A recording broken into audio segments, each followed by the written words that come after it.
It was the day the world was supposed to end or begin. 70,000 souls stood in the rain, waiting for a sign.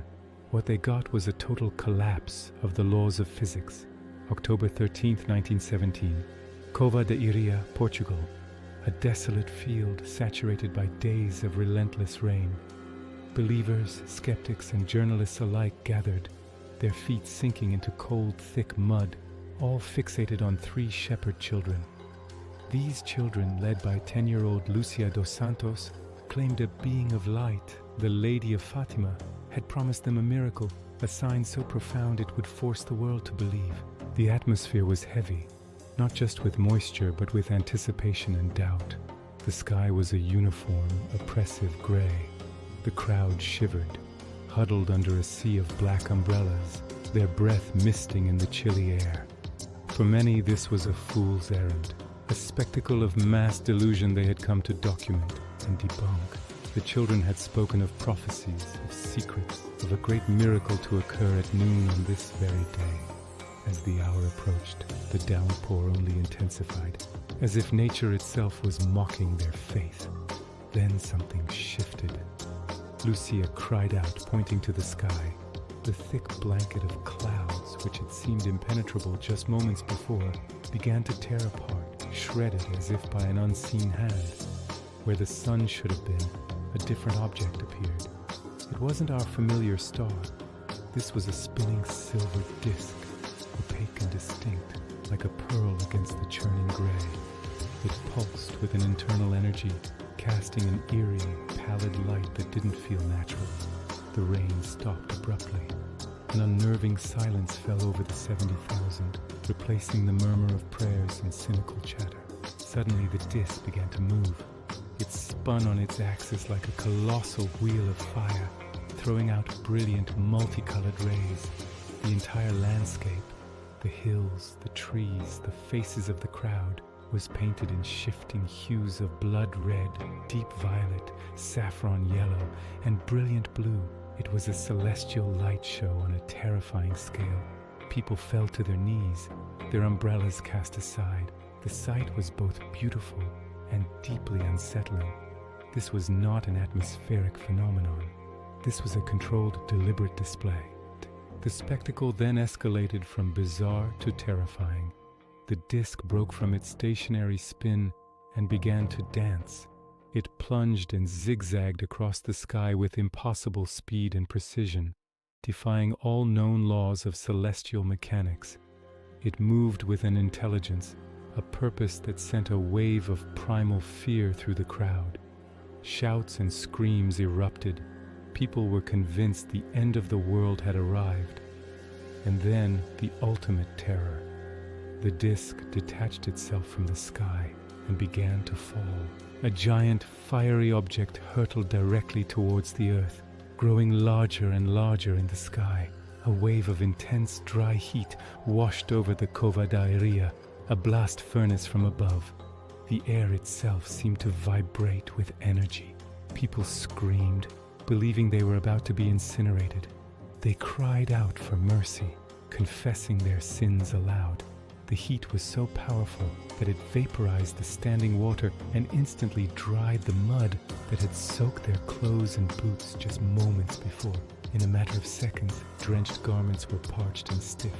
Among the crowd was Avelino de Almeida, the chief editor for Lisbon's leading anti-clerical newspaper, O Século. He had come to write a scathing report to expose the religious fervor as a fraud. But there he stood, his rational worldview shattered, frantically scribbling in his notebook. His face, like thousands of others, reflected the impossible moving light. He would later write, "Before the astonished eyes of the crowd, the sun trembled, made sudden, incredible movements outside all cosmic laws. Even those who came to mock stayed to pray." How do you explain a collective hallucination that leaves physical evidence? How can a shared vision dry mud in an instant, or leave eyewitnesses some miles away with retinal damage from looking at a sun that danced? For over a century, this event remained locked in the vaults of theology, debated as a divine miracle or a mass psychological event. But in 2026, new data from our own sun reveals that what happened in Fatima wasn't a message from heaven, but a signature of a power we are only beginning to understand.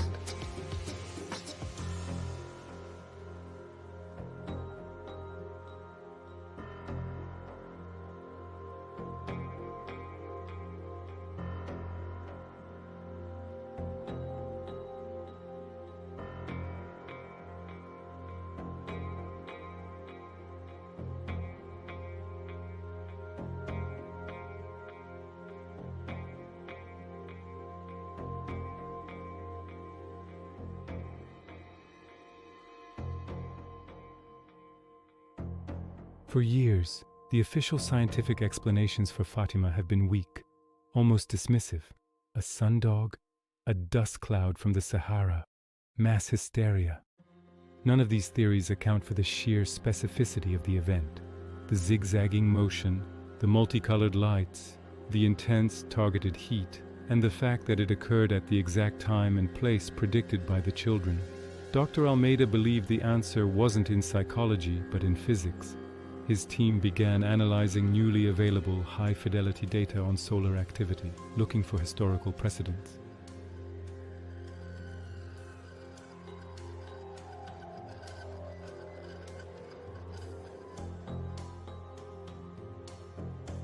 Certain types of coronal mass ejections, when interacting with Earth's magnetosphere under a unique set of conditions, could theoretically create a localized contained plasma sphere in the lower atmosphere.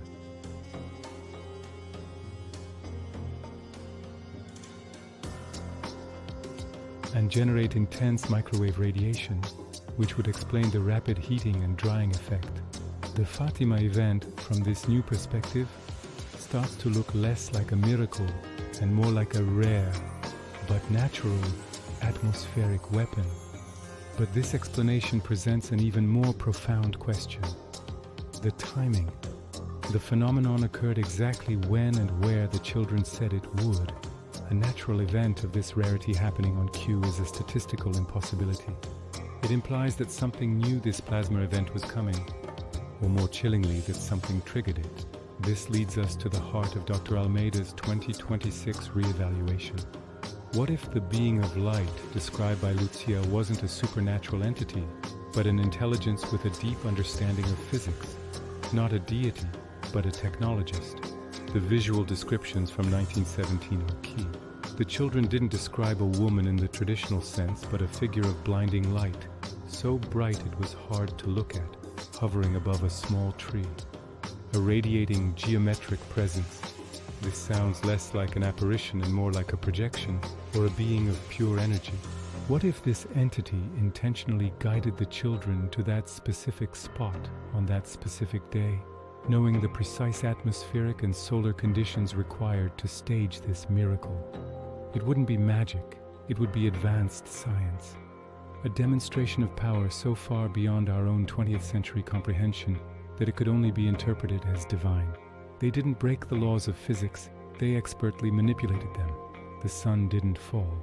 A controlled plasma event was initiated in the atmosphere, a spectacle designed to be incomprehensible, unforgettable, and deeply transformative. This shifts the Fatima narrative from one of faith to one of contact. But contact with whom? And for what purpose? Was it a warning? A test? Or simply a calling card? A signature left by a non-human intelligence, announcing their presence in the most dramatic way imaginable?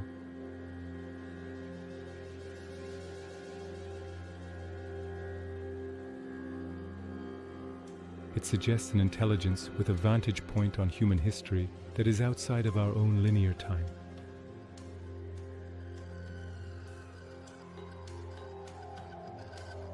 It suggests that on October 13, 1917, 70,000 people were not witnessing a message from God, but a carefully orchestrated event by an unknown, technologically superior intelligence. The heavens didn't break, they were opened. The event at Fatima may have been the most significant, publicly witnessed first contact event in human history, and we've been misinterpreting it for over a century. The real question is not what happened in the sky that day, but who was behind it, and what their message truly means for the future of humanity. Thank you for watching. Be sure to subscribe for more deep dives into the mysteries that define our world. Have you ever heard of the miracle of the sun at Fatima? On October 13, 1917, a crowd of 70,000 people gathered in a muddy field in Portugal. They came because 3 shepherd children claimed a divine lady would perform a miracle. What they saw has defied explanation for over a century. The rain stopped, the clouds parted, and the sun itself seemed to detach from the sky. It danced, spun like a wheel of fire, and plunged toward the terrified crowd before returning to its place. Witnesses reported their drenched clothes were instantly dry. For believers, it was a divine sign. For skeptics, mass hysteria. But what if it was something else entirely? Now, in the year 2026, we have the tools to re-examine this event, not as a miracle, but as a data point. What if the dancing sun wasn't a sun at all? What if it was a weapon, or first contact? We are about to decode the 1917 anomaly, and the answers may be more terrifying than the miracle itself. In our modern era, we can access historical data in ways the people of 1917 couldn't even imagine. Let's step into the solar observatory of Dr. Arnaldo de Almeida, a physicist who has become obsessed with the Fatima event. He's not looking at religious texts. He's looking at numbers, specifically geophysical records from the early 20th century, and he's found something impossible.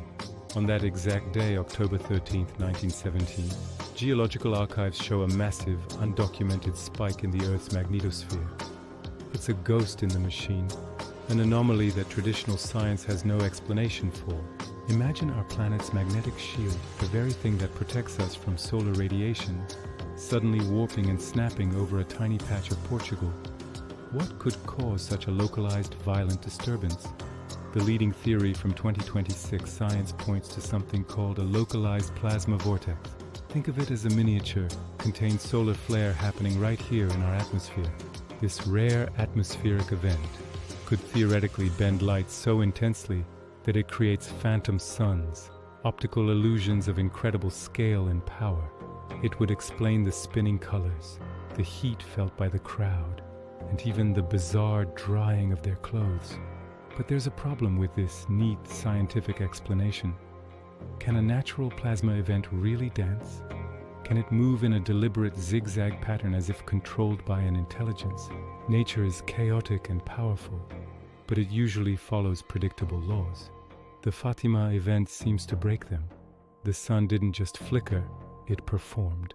This leads us away from natural phenomena and toward a much more unsettling possibility. Deliberate manipulation. If it wasn't a natural event, then what was it? This brings us to a darker theory, one that moves from the realm of atmospheric physics to advanced technology. Was Fatima a test? A demonstration of power so advanced it was indistinguishable from an act of God? In our labs today, we're experimenting with technologies that would have seemed like magic a century ago. We can use high-powered lasers and contained plasma to project vast three-dimensional images into the sky. Concepts once relegated to conspiracy theories like Project Blue Beam are now entering the realm of technological feasibility. Imagine a holographic projection so powerful it mimics the sun, so realistic it could convince 70,000 people they were witnessing the end of the world. It would be the ultimate psychological operation, using the deep-seated power of faith as its medium. The question is, whose technology was it? Was it a secret terrestrial project, far ahead of its time? Or was the demonstration not from our world at all? This forces us to re-examine the source of the Fatima prophecies. The entity the children called the Lady. They described a being of light, a silhouette so bright it was painful to look at, hovering over a small tree. There were no clear facial features, just a radiating, geometric, golden presence. In 1917, the only framework for such a vision was religious. But today, our vocabulary is broader. Was this an angel or an interdimensional being? A hologram or an energy-based life form?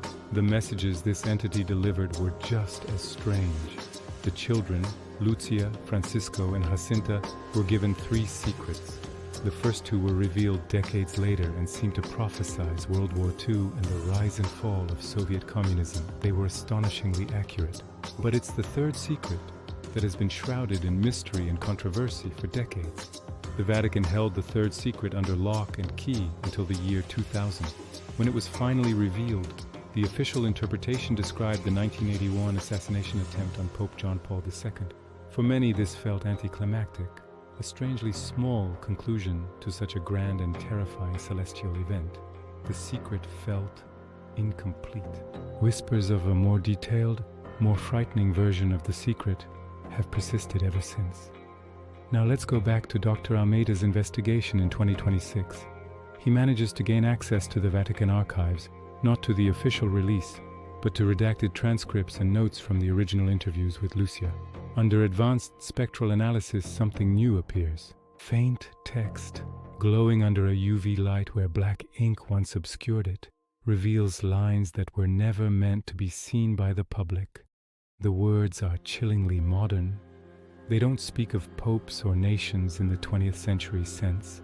They use phrases that sound less like prophecy and more like a technical report from the future.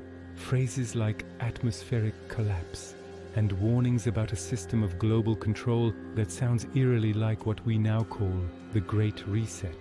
Suddenly, the prophecies of Fatima take on a terrifying new context. The warnings about war and the end of an era were not just about the past. They were a prelude.